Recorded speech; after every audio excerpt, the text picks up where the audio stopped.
സ്റ്റേൻസ് നീ ഇവിടെ എന്ത് ചെയ്യുവാ?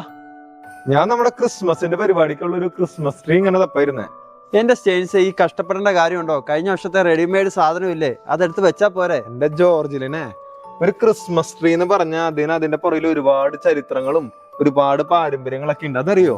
കുറച്ച് ചരിത്രമൊക്കെ എനിക്കും അറിയാം കേട്ടോ, ഞാനും പുസ്തകങ്ങളൊക്കെ വായിക്കാറുണ്ട്.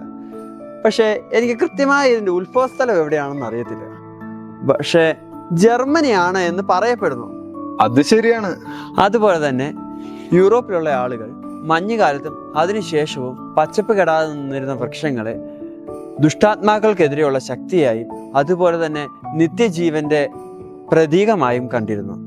അവിടെ നിന്നാണ് ലോകത്തിന്റെ പ്രകാശവും നിത്യജീവന്റെ അടയാളവുമായ ക്രിസ്തുവിന്റെ ജനനവുമായി ബന്ധപ്പെടുത്തി ഈ ഒരു ട്രീ ക്രിസ്മസ് ട്രീ ആയി നമ്മുടെ പാരമ്പര്യത്തിലേക്ക് കടന്നു വരുന്നത്.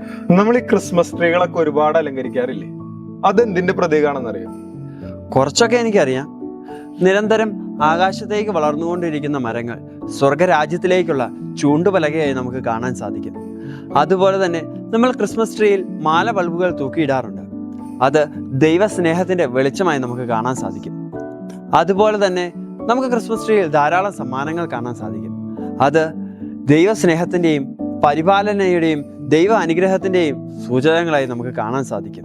അങ്ങനെ ധാരാളം പ്രതീകങ്ങൾ അടങ്ങിയിരിക്കുന്നതാണ് ഓരോ ക്രിസ്മസ് ട്രീയും. എന്തായാലും ഈ ഒരു ക്രിസ്മസ് ട്രീ ഒരു സംഭവമാണല്ലോ.